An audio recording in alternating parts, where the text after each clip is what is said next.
It's been over 6 months since New Zealand's election and the Conservative National Party, led by Christopher Luxon, was voted in.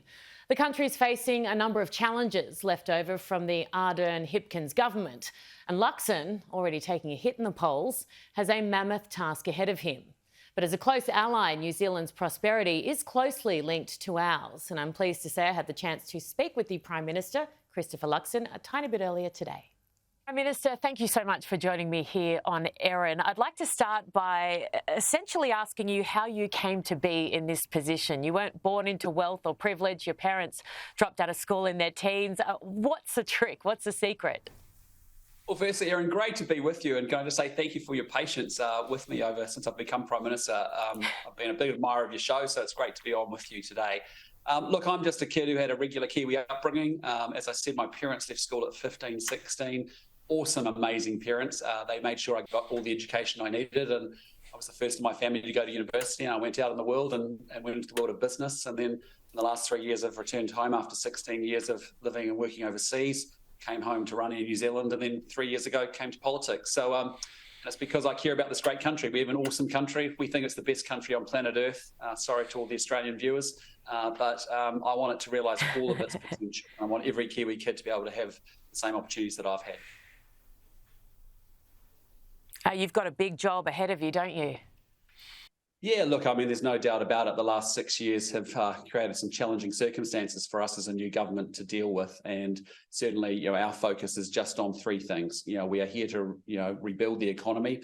We've got a major challenge with inflation and the cost of living, which we need to deal with. But ultimately, we have to grow our country and our economy. We need to restore law and order because crime's got out of control with a previous soft on crime approach from the previous administration, which we're fixing very quickly. And importantly, we want to deliver better government and better public services, in particular in the areas of education and healthcare. I know you're very cautious, and I understand when it comes to talking about your predecessor, well, the one prior, Jacinda Ardern, but you've got to admit that your country went backwards under her leadership. Well, I think the reality is, I think outcomes went backwards, and despite an 84% increase in government spending, 18,000 more public servants hired in our capital in Wellington, despite people being taxed more, borrowing went from $5 billion to $100 billion. It's quite a skill set, to be honest, to be able to spend more, hire more, borrow more, tax more, and deliver worse outcomes across the economy, across health, across education, across crime. It's not easy, PM. You're making tough decisions that might not be particularly popular with the population right now. Recent polls 5 months in, not particularly flattering. How do you deal with that? Yeah, look, I just say to you, there was one poll that came out in the last week or so. I don't give too much credence to that, given our own. We obviously know where we are, and what I just say to you is, again, when you do this kind of job, you can't be bounced around by pundits, commentators, and polls. What you're there to do is to focus and do your job, which is to deliver better outcomes for Kiwis. And so, that's what we're very focused on. There's no denying it's certainly been a very tough time for New Zealanders. Inflation and interest rates are very high. People want us to solve their problems for them, and that's why they voted for change, 155 days ago. Scott Morrison has recently revealed that he struggled with anxiety, and particularly during the COVID outbreak, and he was under a lot of pressure. He was on medication, and it kind of started this conversation with a lot of different people as to whether or not a country deserves to know if their Prime Minister is struggling with their mental health and is on medication. I'd love to just ask your thoughts on that. For me personally, I think it is important that actually people are pretty straight up about, where they are with their mental health. It's important that we don't have stigma attached to it. What we're working very hard in New Zealand is making sure we have access to mental health facilities and services. But for me personally, I think what I've discovered in the job or what I've learned is that, you first and foremost have to have a really good family unit around you.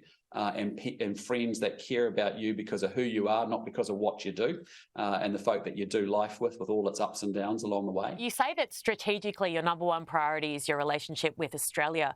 I'd love to know what your relationship is like with our current Prime Minister, Anthony Albanese. Yeah, look, I mean, my job is to work with, all leaders across all countries, but, no doubt about it, Australia is our number one strategic priority, and it's our key relationship because Australia is our only ally.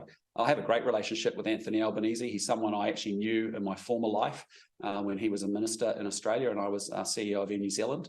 Our job is to get on and actually work together because there's so much that we have in common, and we are like-minded countries with values that we stand up for and we need to represent in our region. So it's in both of our interests that we have a strong relationship there. What I'm wanting to do with Australia is three things. One is to make sure that our security and defence connections are deepened. That means that we want to increasingly be a force multiplier and be much more interoperable in the defence space with the Australians. The second thing is we partner in the Pacific Islands nations a lot in the Pacific. It's our backyard, it's our family, and it's important that we work together constructively with Pacific Island partners as well.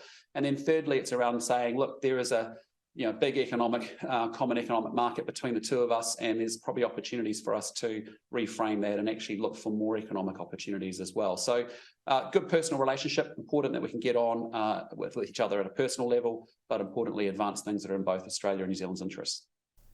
Yeah, particularly given the state of the world at the moment, and China is obviously a big one, a big part of that.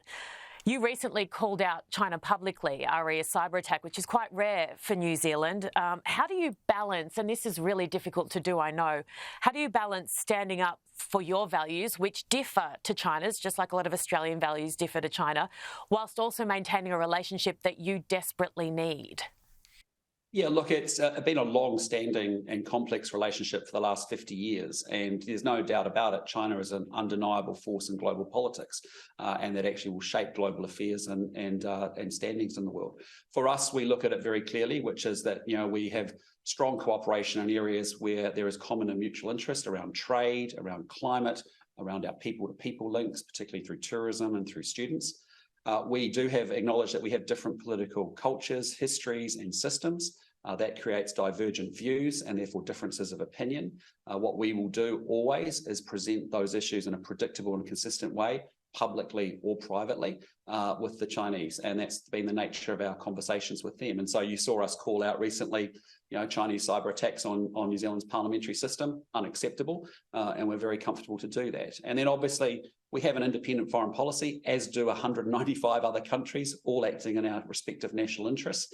But we cooperate with like-minded countries where we think our common interests can be advanced as well. So, that's the lens by which we look at that relationship with China in terms of acknowledging it's important and it's long-standing, but we are very clear and predictable and consistent on the differences that we have with them.